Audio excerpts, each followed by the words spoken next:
yes, AI is for sure getting better. The only conclusion is that the intellectual game has to be increased. I think for me, the main concern is that the students themselves are being compromised intellectually. If you use AI, and over time, you start to see that confidence in your capacity to confront new things diminish. If you see that it gets harder for you to kickstart your own thought processes, then this is probably a time for you to start worrying. If you have OpenAI and you are offering up this data for free, you are the product and you are actively eliminating yourself from the workplace. If anything is free, you are the product.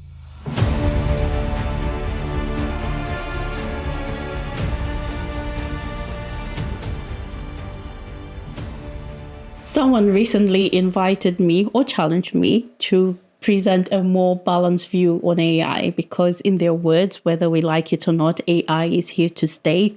So I might as well try to become a bit more positive about what AI means for education in particular.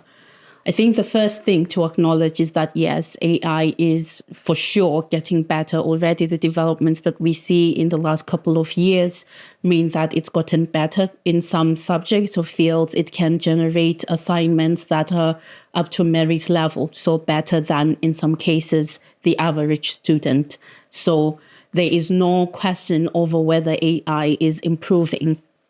But then what I would like to do in relation to this is then ask questions related to how students learn and what it means for the future and what is actually going on with the whole OpenAI business, right? So the first thing, starting with OpenAI, you have actually a situation whereby these Gen AI tools enter the market and they were opened, anyone could access them and they could use them. And if you have been able to access these free AI tools, you are probably the product. If anything is free, you are the product. So they have at scale been able to get students from different disciplines to provide data that gives them insight into what they are being taught, that gives them insights into what they need to learn in terms of the workplace. And they are working extremely hard to make sure that by the time that those students graduate, they're probably not going to be that valuable in the marketplace.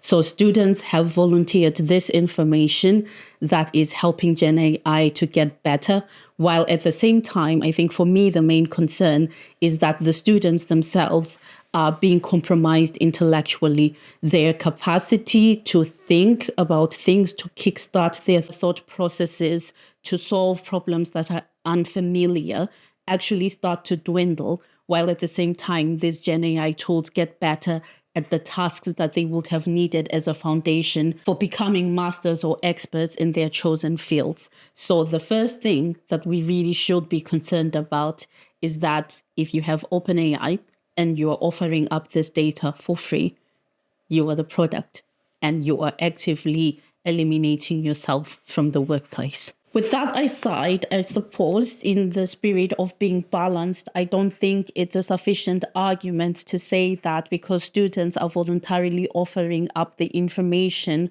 on the things that they are learning and they're helping these Gen AI tools to get better at the tasks that they were meant to perform.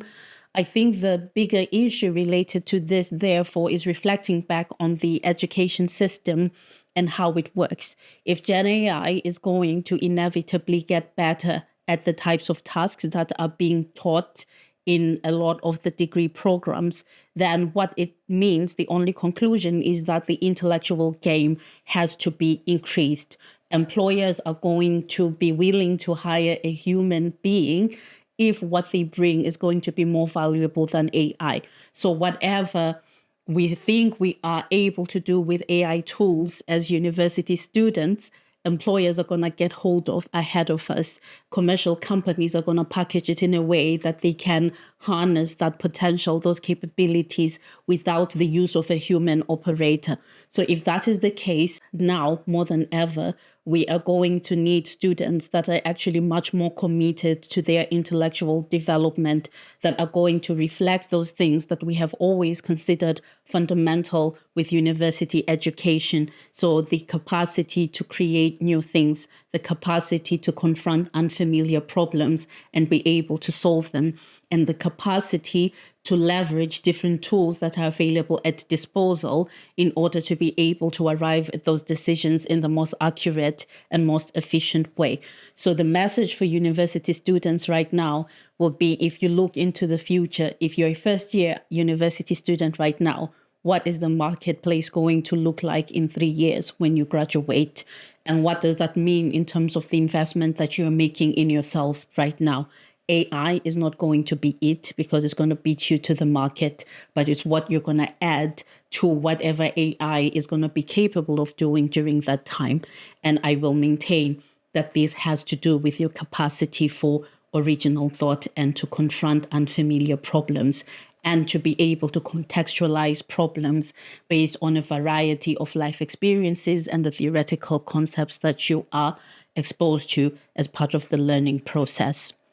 So related to this, I think naturally we go into the conversation about learning and academic integrity and the position that a lot of universities have taken. So one of the most common academic malpractice offenses now is false authorship, whereby a student gets AI to write their assignment and then they pass it off as their own work.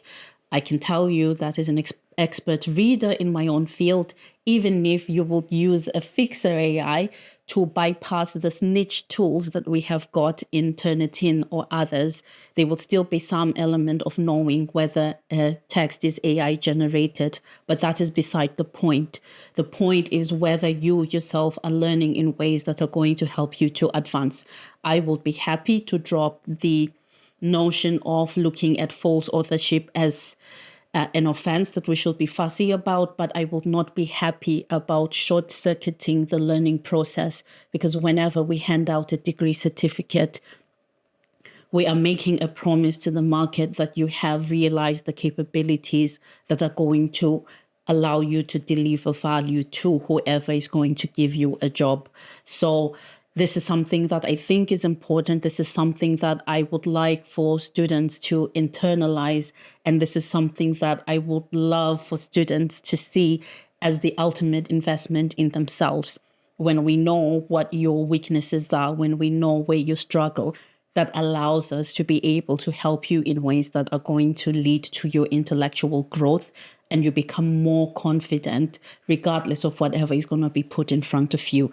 So if you use AI and over time you start to see that confidence in your capacity to confront new things diminish, if you see that it gets harder for you to kickstart your own thought processes, then this is probably a time for you to start worrying, because there may not be a job in the market for you when you graduate. Or you could get one, but you might not last long, because employers will know when you don't have the necessary capabilities to justify the investment that they're going to put in you. This was supposed to be balanced.